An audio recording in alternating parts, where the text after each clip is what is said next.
Oi, queridos da EJA, tudo bem? Como é que estão? Joia?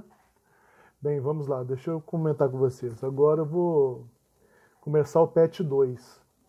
E como que eu vou fazer para ficar bem fácil para vocês? Olha só, presta atenção. Eu vou fazer um videozinho. Nesse videozinho eu vou explicar a matéria que está no PET 2, toda a matéria, né? Semana por semana. E depois eu vou explicar as atividades do PET 2, ou seja, como que vocês vão fazer. Então nesse vídeo que eu estou postando agora, vai ter todo o conteúdo da primeira semana. Desde do conteúdo de textos, dos links e das atividades. Vou explicar todas as atividades. Então assiste o vídeo todo, que vai estar lá como que vocês vão fazer a atividade, todas as dicas, tudo certinho. Aí depois é só abrir o caderno e fazer atividade. Bacana? Então vamos lá, sem mais delongas. Esse PET agora, que começa o PET 2, na primeira semana, na página 77, que é a primeira página, fala sobre o quê? Fala sobre a Primeira Guerra Mundial, né? E para falar sobre a Primeira Guerra Mundial, eles começam falando do imperialismo, da guerra de trincheiras, assuntos que eu não vou falar agora, porque eu vou falar daqui a pouco, no momento oportuno, tá? Então, basicamente, nessa primeira página, que é a página 77, está falando disso. O que é o imperialismo, né? Você vai estar lendo aí que o imperialismo é uma política de expansão e de domínio territorial, cultural e econômico de uma nação dominante sobre as outras, né? E os exemplos, vai falar um pouco da guerra de trincheiras e vai falar sobre o programa de recrutamento de soldados, o que parece óbvio. Se você vai para uma guerra, você tem que recrutar soldados, né? E na Primeira Guerra foi assim, né? Tiveram que recrutar os soldados para ir para a guerra. Praticamente toda a população masculina dos países envolvidos foi para a guerra. Ou seja, vocês imaginam que na Europa praticamente toda a população adulta masculina foi recrutada para ir para a guerra, os países envolvidos, né? Principalmente os países que tiveram amplo comprometimento na batalha, que são Alemanha, Inglaterra e França. Esses três países, praticamente, toda a população masculina envolvida. Bacana? É só isso que fala nessa primeira página, 77. Né? E logo no início da 78. Na 78 estão os links. Ou seja, o para saber mais. Onde você vai buscar mais informações, né?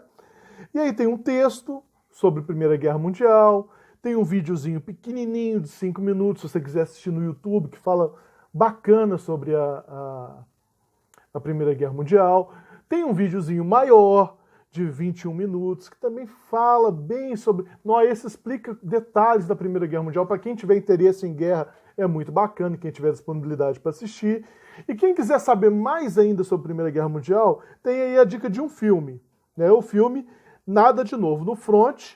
O filme está disponível no YouTube, é um filme de mais de 2 horas. E quem gosta de guerra, assiste o filme, que vai achar o maior barato o filme. O que esses vídeos, esse filme e esse texto falam sobre a Primeira Guerra Mundial? Eles contam a história da Primeira Guerra Mundial. E o que foi a história da Primeira Guerra Mundial? Vamos rapidinho para a gente tentar entender.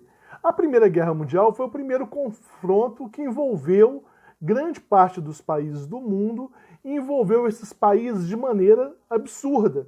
Esses países passaram a estar totalmente envolvidos com o propósito de guerra. Essa Primeira Guerra Mundial ela tem alguns motivos. O primeiro motivo é o chamado imperialismo. Lembra que eu toquei no assunto lá no início? O que é esse imperialismo? São os grandes países competindo por mercados consumidores e por mercados fornecedores de insumos. Esses grandes países vão estar competindo pela África, pela América do Sul, pelo Oriente. Quem são esses países? Basicamente 2 nessa época, Inglaterra e Alemanha. É a briga de quem manda no mundo. Quem mandava no mundo era a Inglaterra e a Alemanha queria tomar o lugar dela. É a briga dos 2 países para saber qual teria o maior império, qual poderia mandar mais no outro. Esse é o imperialismo. Outra coisa que influenciou muito na guerra foram questões de divisa de território e território em si. Por exemplo, existe a questão da Alsácia-Lorena, muito conhecida. A Alsácia-Lorena é uma região que fica entre a Espanha, estou sonhando com Espanha, entre França e Alemanha, onde o que acontece? Essa região é uma região muito importante economicamente, principalmente no que diz respeito à agricultura.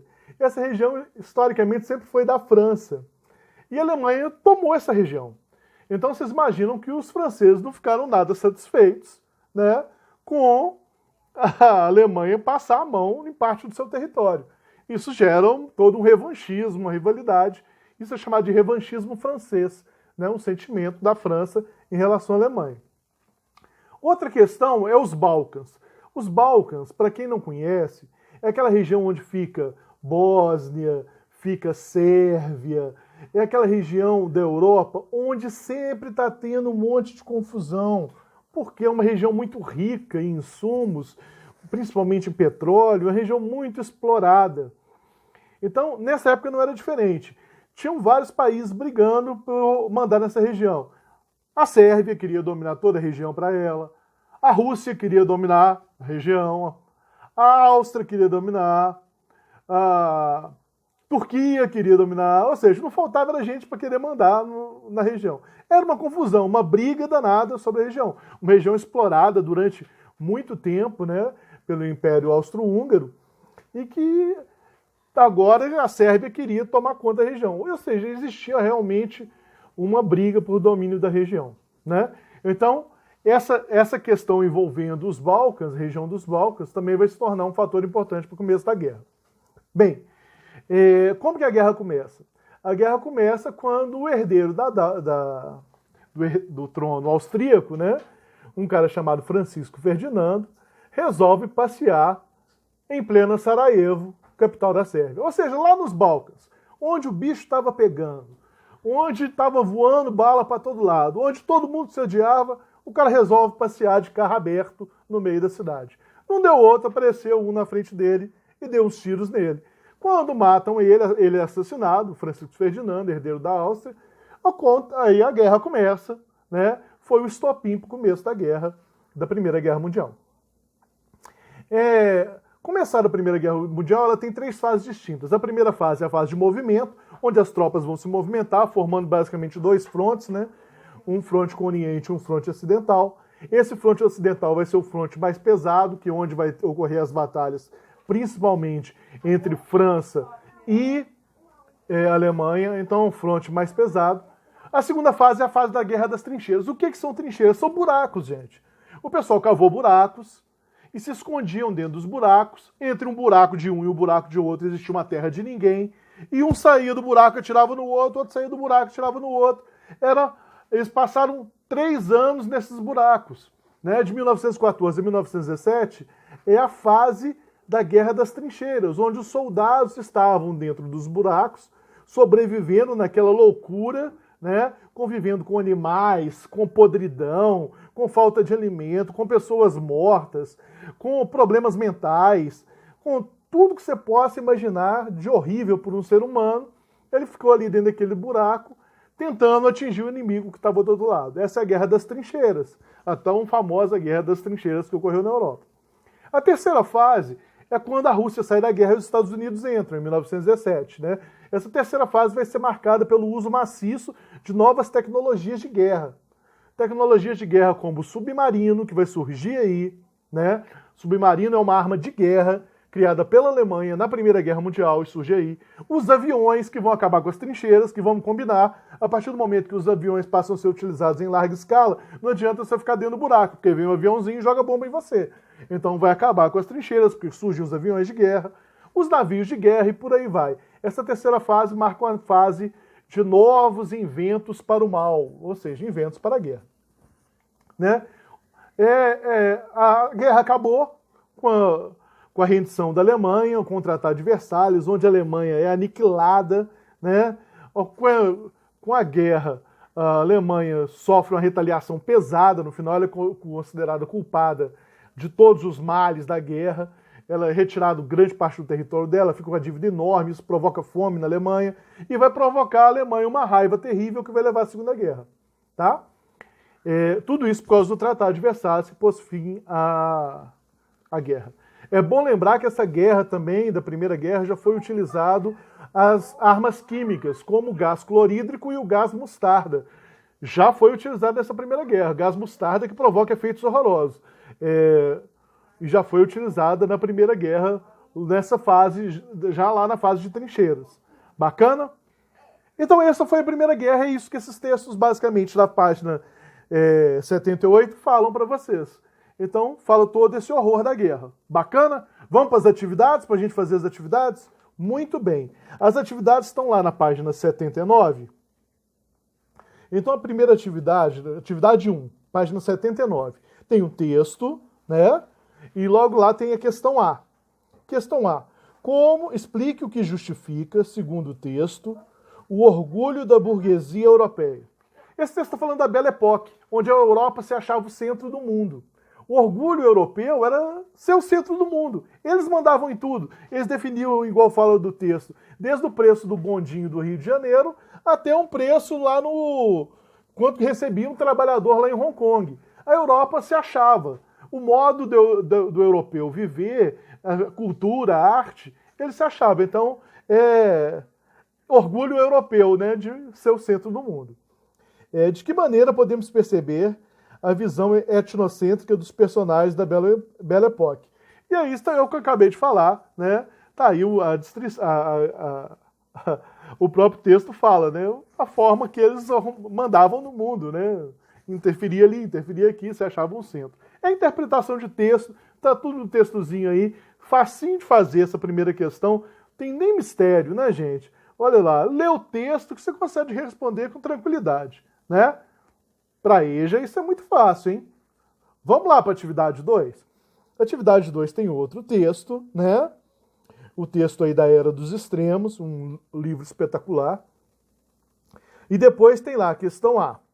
Por que, segundo o autor, a Primeira Guerra tratava-se por metas ilimitadas? Porque a Primeira Guerra que não, é a primeira vez que não tem objetivos próprios os países.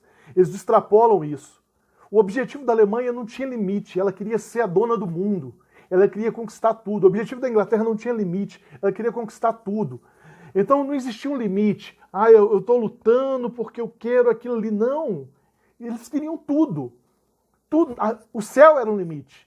Então era uma guerra ilimitada. Uma guerra onde os países estavam em estado total de guerra. Pela primeira vez só se pensava em guerra. Então, por isso era uma guerra ilimitada. O próprio texto fala isso, você vai ler, dá uma lida que você vai ver. É uma guerra sem fim, né? Porque eles não tinham, eles queriam, era um fim de um ou de outro. Qual seria o fim da guerra? A derrota da Alemanha ou a derrota da Inglaterra. Quando uma tivesse aniquilada, aí seria o fim. Então não era uma guerra sem limites, nenhuma queria conquistar nada. Era uma guerra destrutiva, tá bom? A B. De que maneira as potências desenvolvidas do mundo contemporâneo asseguram a expansão de seus territórios, de seus respectivos mercados? Como que hoje as potências asseguram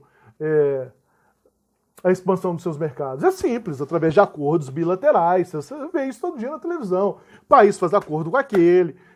Você vê, por exemplo, que ninguém briga com a China. Por quê? Porque depende de produtos chineses. Então depende de acordos, né? Acordos feitos pela OMC, Organização Mundial do Comércio. Tudo isso regido por um jogo, né? Um jogo de relações internacionais.